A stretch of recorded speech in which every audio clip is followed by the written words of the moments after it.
नमस्कार बच्चों, मैं विनोद कुमार प्रजापत लोचन क्लासेस में आपका स्वागत है।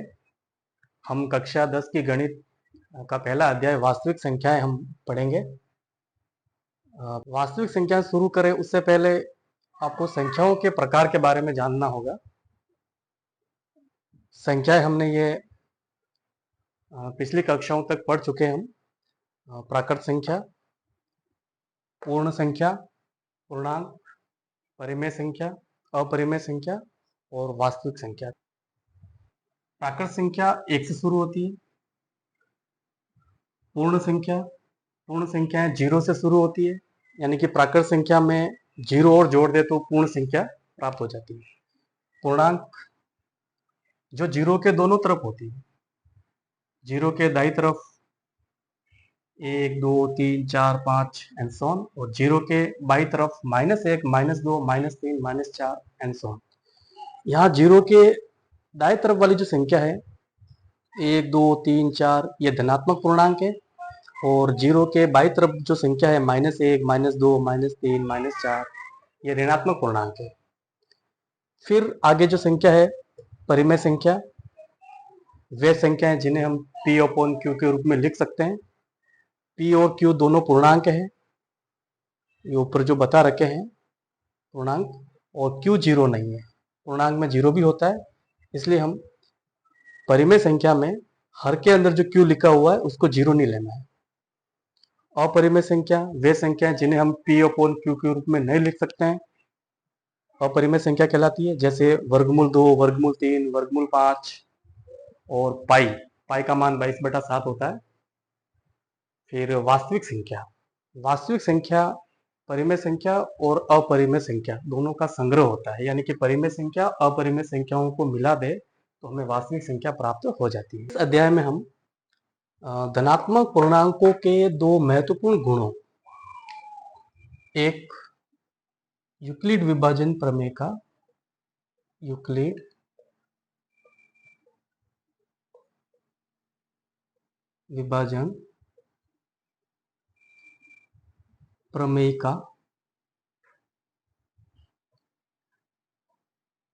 यानी कि कलन विधि,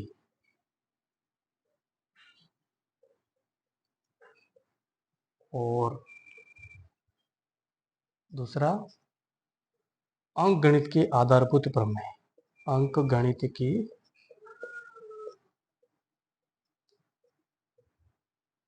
आधारभूत प्रमेय। इन दोनों गुणों का हम अध्ययन करेंगे। यूक्लिड विभाजन प्रमेय का, यह प्रमेय का पूर्णांकों के विभाज्यता से किसी रूप में संबंधित है। इस प्रमेय का के अनुसार किसी एक धनात्मक पूर्णांक a को किसी अन्य धनात्मक पूर्णांक b से विभाजित करने पर एक शेषफल प्राप्त होता है जो b से छोटा होता है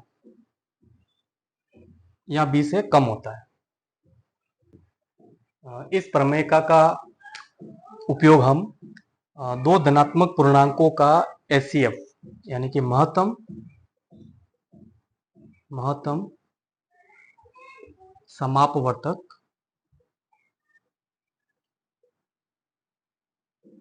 HCF ज्ञात करने में करेंगे। धनात्मक पूर्णांकों का जो दूसरा गुण है अंकगणित की आधारभूत प्रमेय, इस प्रमेय का संबंध पूर्णांकों के गुणन से है।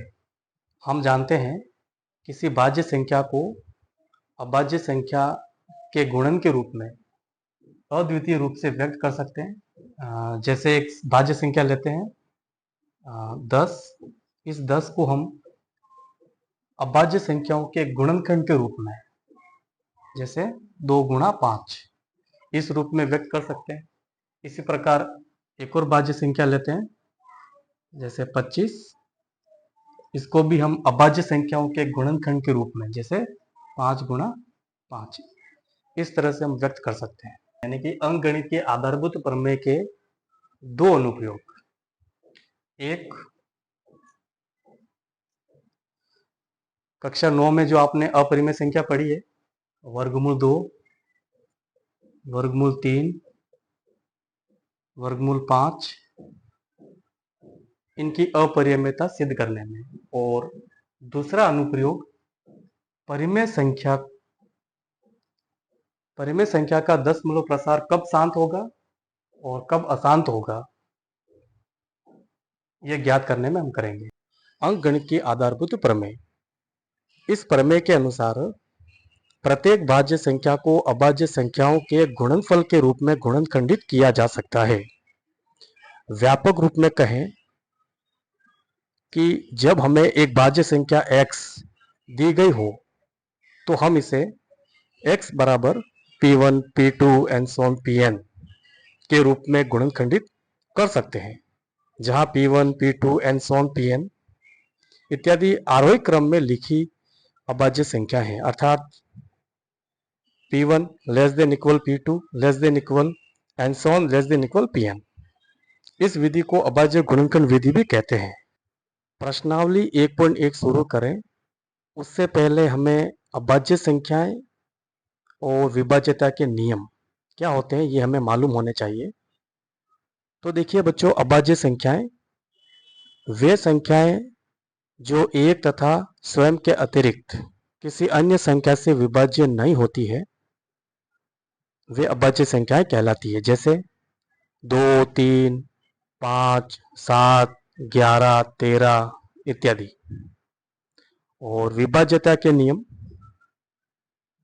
1, 2 से विभाज्यता। यदि किसी संख्या का इकाई अंक 0, 2, 4, 6, 8 हो तो वह संख्या 2 से विभाज्य होगी। जैसे 42 इकाई का अंक 2 है, इसलिए यह संख्या 2 से विभाज्य होगी। 86 इसमें भी इकाई का अंक 6 है, इसलिए यह संख्या भी 2 से विभाज्य होगी। इसी प्रकार आप देखें 4, यहाँ पे 0, यहाँ पे 8, तो यह संख्या भी 2 से विभाज्य होगी। अब नियम नंबर 2, 3 से विभाज्यता। दी गई संख्या के अंकों का योगफल यदि 3 से विभाज्य हो तो वह संख्या 3 से विभाज्य होगी। जैसे एक संख्या है हमारे पास 255। 255 के अंकों का योग 2, 5, 5, 12 और 12 3 से विभाज्य है, अर्थात 12 3 के पहाड़े में आता है, इसलिए संख्या 255 3 से विभाज्य होगी। एक और संख्या लेते हैं 8043, 8043। इसके अंकों का योग हम देखें तो 8043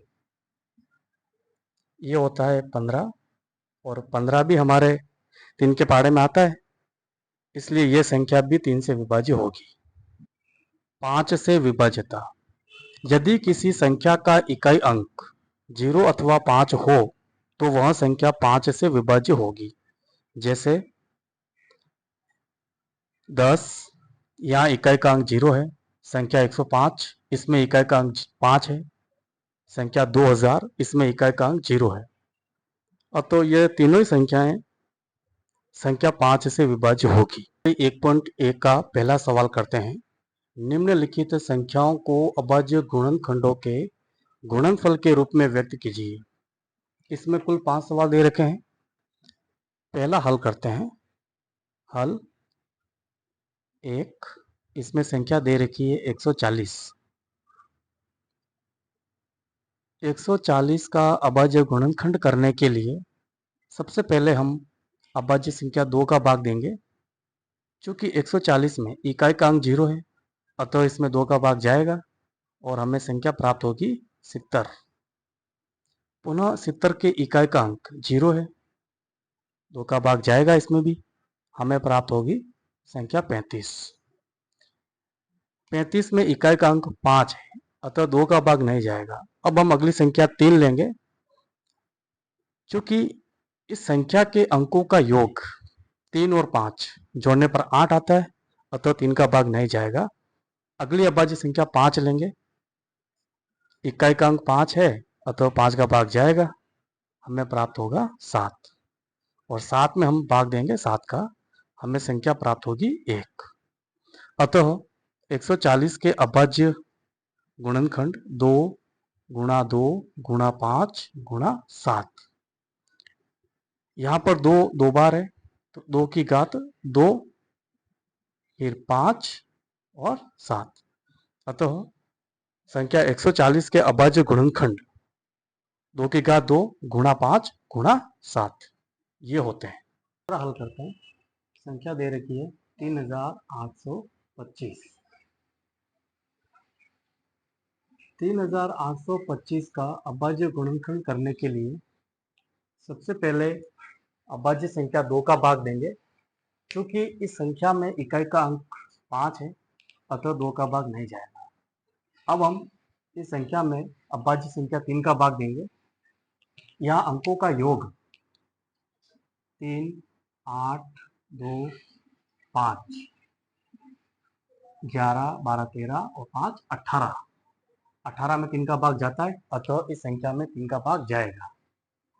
3 का भाग देने पर हमें संख्या प्राप्त होगी 1,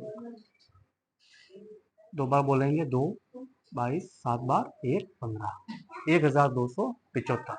पुनः हम इस संख्या में अभाज्य संख्या 3 का भाग देंगे।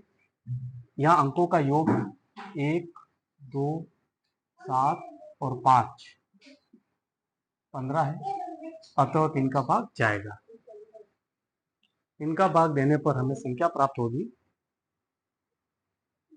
425। पुनः यह अंकों का योग 4, 2, 5 यानी कि 11 हो रहा है, अतः 3 का भाग नहीं जाएगा। अगली अभाज्य संख्या 5 लेंगे। क्योंकि यहाँ इकाई का अंक 5 है, अतः 5 का भाग जाएगा। 5 का भाग देने पर हमें संख्या प्राप्त होगी 85।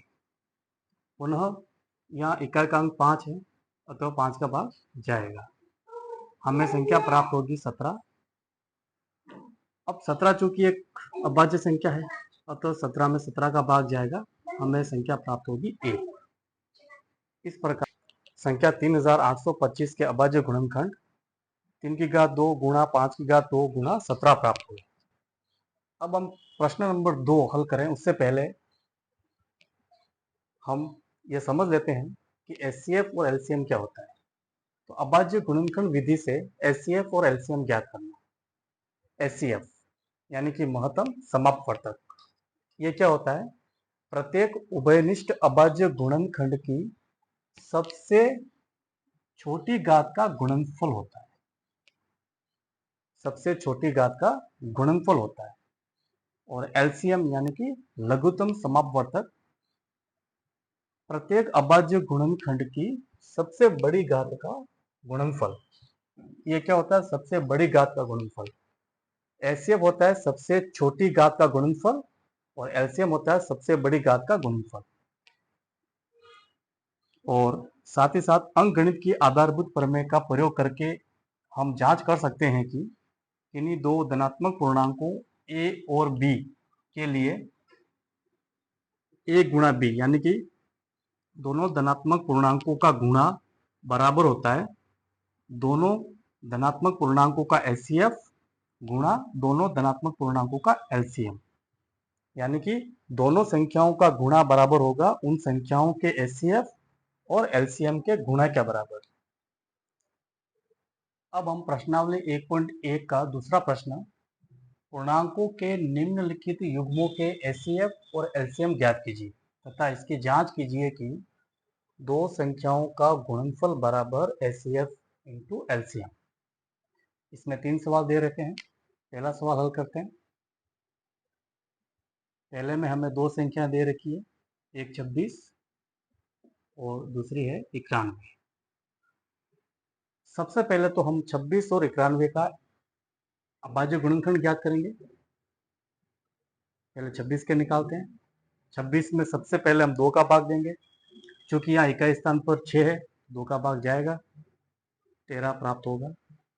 और 13 चूंकि अभाज्य संख्या है तो 13 में 13 का भाग देंगे, 1 प्राप्त होगा। तो 26 के अभाज्य गुणनखंड हुए 2 गुणा 13। अगली संख्या 91। 91 का अभाज्य गुणनखंड ज्ञात करते हैं। सबसे पहले 2 का भाग देना होता है। यहाँ इकाई स्थान पर 1 लिखा हुआ है, अतः 2 का भाग नहीं जाएगा। अब अगली अभाज्य संख्या 3 होती है। क्योंकि यहाँ अंकों का योग 10 है तो 3 का भाग भी नहीं जाएगा। फिर हम 5 का देखेंगे। यहाँ इकाई स्थान पर 1 है तो 5 का भाग भी नहीं जाएगा। अब हम 7 का भाग देंगे। तो 7 का भाग देने पर हमें प्राप्त होगा 13। 13 अभाज्य संख्या है, 13 में 13 का भाग दिया, 1 प्राप्त हुआ।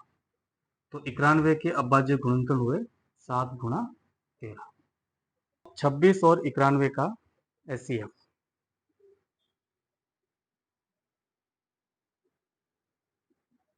एचसीएफ क्या होता है बच्चों?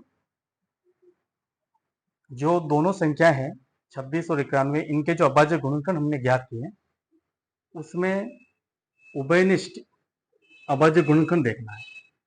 यहाँ उभयनिष्ठ दोनों में आ रहा है 13 और उसकी सबसे छोटी घात देखनी है।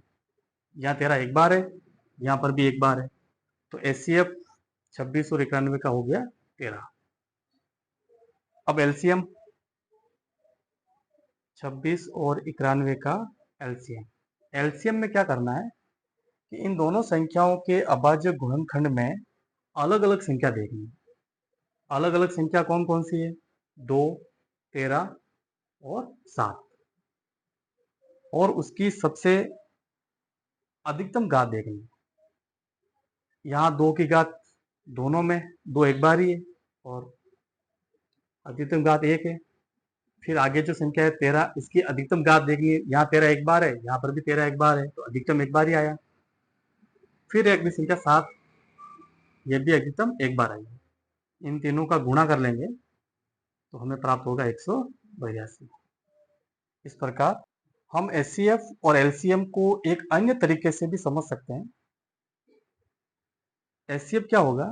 वह सबसे छोटी संख्या होगी जिसका भाग इन दोनों संख्याओं में चला जाए।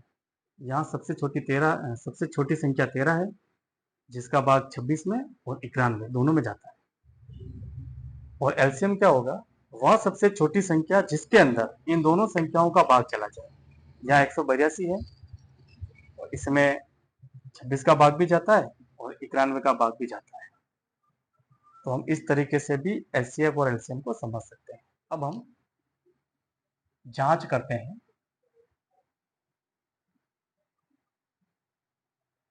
दो संख्याओं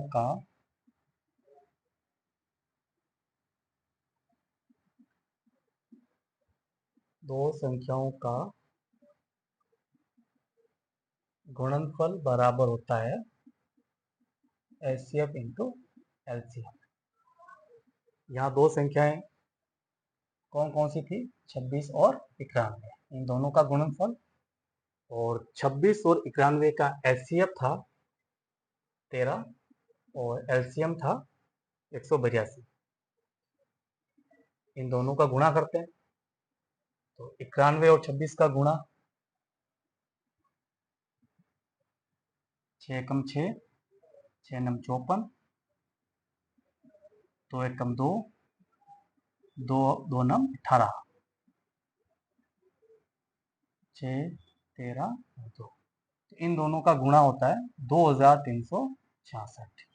इसी प्रकार इन दोनों का गुणा भी 2366 होना चाहिए। कर लेते हैं। 182 गुणा 13। इनका पाड़ा बोलेंगे 2 बार, इनका बोलेंगे 8 बार।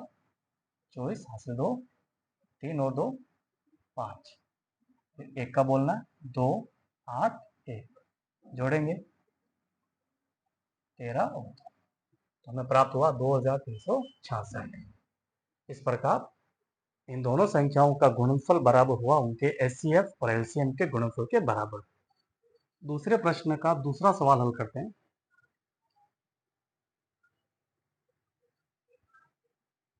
हल 2। संख्या दे रखी है 510 और 92। 510 के अभाज्य गुणनखंड ज्ञात करेंगे।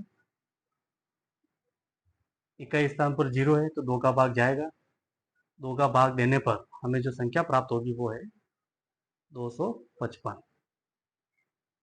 यहाँ इकाई स्थान पर 5 है, 2 का भाग अब नहीं जाएगा। अब अगली संख्या लेंगे हम 3।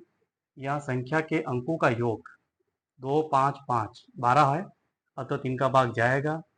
3 का भाग देने पर हमें संख्या प्राप्त होगी 8, 5, 85। इन दोनों अंकों का योग 13 है, अब 3 का भाग नहीं जाएगा। अब हम अगली संख्या लेंगे 5। इकाई स्थान पर 5 है तो 5 का भाग जाएगा।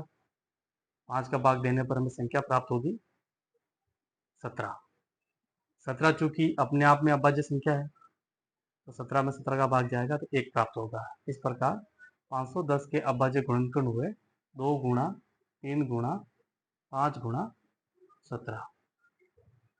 अब अगली संख्या का अभाज्य गुणनखंड ज्ञात करते हैं। 92। इकाई स्थान पर 2 है तो 2 का भाग जाएगा। 2 का भाग देने पर हमें संख्या प्राप्त होगी 46। पुनः इकाई स्थान पर 6 है तो 2 का भाग जाएगा, संख्या प्राप्त होगी 23। 23 अपने आप में एक अभाज्य संख्या है तो 23 में 23 का भाग जाएगा, संख्या प्राप्त होगी 1।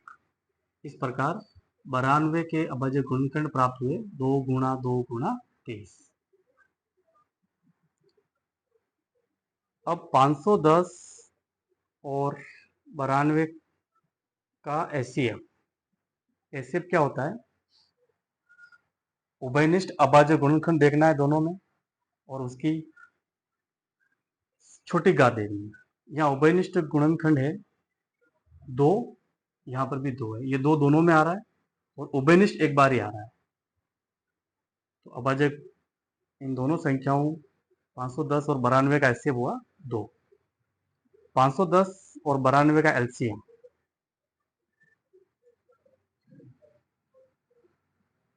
एलसीएम में क्या देखेंगे? अलग अलग संख्या देखेंगे और उसकी अधिकतम घात देखेंगे। अलग अलग संख्या में यहाँ 2, 3, 5, 17 और 23। सबसे पहले 2 देखेंगे, यहाँ 1 बार है, यहाँ 2 बार है तो हम 2 बार वाले लेंगे। फिर अगली संख्या 3 1 बार ही है। फिर अगली संख्या 5 1 बार है। फिर अगली संख्या 17 1 बार है और इसमें अगली संख्या है 23।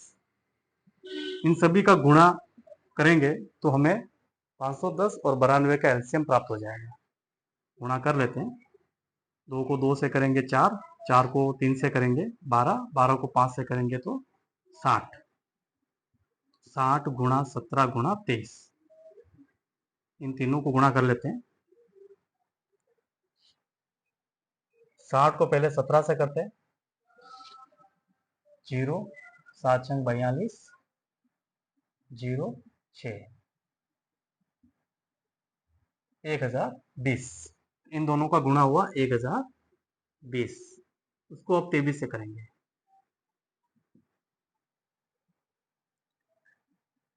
1020 को गुणा कर लेते हैं 23 से।